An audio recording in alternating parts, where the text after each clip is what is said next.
காலத்தால் செய்யாத இந்த காலத்தால் செய்ய நன்றி ஞானத்தும் மான பெரிது அப்படின்னு சொல்லுவாங்க.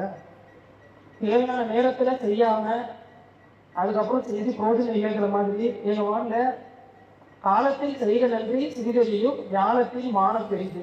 அதாவது காலத்துல செய்யற நன்றி வந்து செய்கின்ற செயல் வந்து உலகத்தை விட பெருசு அப்படிங்கிற மாதிரி செய்ய வேண்டிய நேரத்தில் அந்த வேலையை செய்யாம அதுக்கப்புறம் உலகத்தையே எடுத்து கையில கொடுத்தாலும் பிரோஜனம் இல்லைங்கிற மாதிரி எங்க வாழ்ல கிட்டத்தட்ட 4 வருஷமா ஃபாலோ பண்ணிட்டு இருக்க ஒரு சின்ன சின்ன விஷயங்கள் மட்டும். அந்த விஷயங்களை இப்போ வரைக்கும் செய்யாம இருக்காங்க. அது என்னன்னு பார்த்தீங்கன்னா லேக்கான ஏரியால ஒரு ஈபி போல். அந்த ஈபி போல் கடந்த 4 வருஷமா நான் கேட்டுட்டு இருக்கேன். இப்போ வரைக்கும் அந்த ஈபி போல எனக்கு இன்ஸ்டால் பண்ணி கொடுக்கல. அதுக்கு இப்போ பார்த்தீங்கன்னாக்கா லாஸ்ட் ஒரு 6 months வந்து அதுக்கு கொட்டேஷன் கொடுத்துருக்கோம், எஸ்டிமேட் கொடுத்துருக்கோம், பணம் கட்ட போறோம் அப்படின்னு சொல்றாங்க. இப்போ வரைக்கும் பண்ணல. அந்த என்னன்னு சொல்லி கொஞ்சம் கேட்டு சொன்னீங்கன்னா நல்லா இருக்கும்.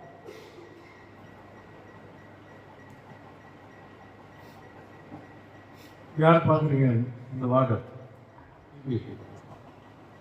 சொல்லுங்க. ஈபிஆர் பார்க்குறீங்க எலக்ட்ரிசிட்டி மல்லேஷ் கொட்டேஷன் தரேன்னு சொல்லியிருக்கு. கந்தன் சார் சொல்லியிருக்காரு. எலெக்ஷனுக்கு முன்னாடி சொன்னாங்க, எத்தனை ஃபாலோ பண்ணிட்டேன். எலெக்ஷனுக்கு முன்னாடி சொன்னாங்க ஈபி வந்து எஸ்டிமேட் கொடுத்தோடனே நம்ம பணம் கட்டுற மேடம் சொல்லி இப்போ ஈபி வந்து எஸ்டிமேட் கொடுத்துட்டாங்க. ஆனால் இப்போ பணம் கட்டுறோன்னே சொல்லிட்டு இருக்காரு. இப்போ வரைக்கும் பணம் கட்டலாம். ஏன்னா இன்னும் நம்மளுக்கு ஒரு 6 months தான் பீரியட் இருக்கு. இதுக்குள்ளே கூட போட்டு தருவாங்களான்னு தெரியல. டிமாண்ட் வச்சிருக்குன்னு சொல்றாரு. இதே பதில் தான் நடந்து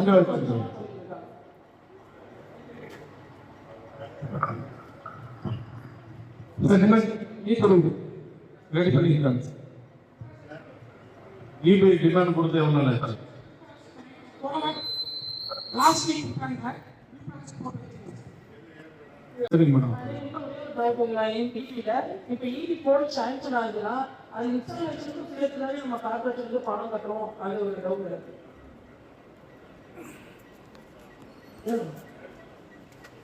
ஏன்னா அவங்க இன்ஸ்டால் பண்ணும்போது அது வந்து அந்த மணி நேரம் தான் அது பொறுப்பு செலவுன்னு சொல்றாங்க. அது ஒரு போய் ஒரு செலவு பண்ணணும் நம்ம பண்ணிடலாம். ஒரு இன்ஸ்டால் பண்ணுறது 3000 ரூபாய் 10 கோடி இன்ஸ்டால் பண்ணணும். அது வைக்கிறது அந்த செலவு நம்ம பேக் பண்ணிக்க முடியும். நான் பப்ளிக்காக சர்வீஸ் பண்ணுறது 4000 கொடுத்து பண்ணிக்கணும்னு சொன்னால் ஓகே. ஒரு கோடி இன்ஸ்டால் பண்ணுறது 2500 ரூபா 10 கோடி நீங்கள் சப்போர்ட் பண்ணிக்கணும்னு சொன்னது எப்படி எதாவது பண்ண முடியும். இப்போ இந்த கேள்வி எப்படி பயமா இருக்கு. ஏன்னா இன்னும் நான் நான் எழுதி கொடுத்துருக்கேன். ஒரு எக்ஸாம்பிள் வந்து நீங்கள் சவால் கேட்குறீங்களா அதை போட் பண்ணி என்ன பண்ணுறது அந்த கேள்விக்கு கேட்கறதுக்கு பயமா இருக்கு. இந்த சார் எனக்கு தெரிஞ்சு வைக்கும் வந்து நாங்கள் ஃபீல்டில் ஒர்க் பண்ணுறோம். 1000 சர்வ் பண்ணுறதுன்னா அதே விஷயம் கிடையாது. இன்ஸ்டாலேஷனுக்கு மொத்தமாக அதை சர்வ் பண்ணணும். அதை கொஞ்சம் என்ன கவனிச்சு அதுக்கு சப்போர்ட் பண்ணீங்கன்னா நல்லா இருக்கும். கார்பரேஷன் ப்ளீஸ் சைட்டில் விஷயம் கேட்குறீங்களா செக் பண்ணுறது இன்ஸ்டாலேஷன் பண்ணுறதுக்கு எங்கே தான் சார் வாங்குறாங்க. தயவுசெய்து பாருங்கள்.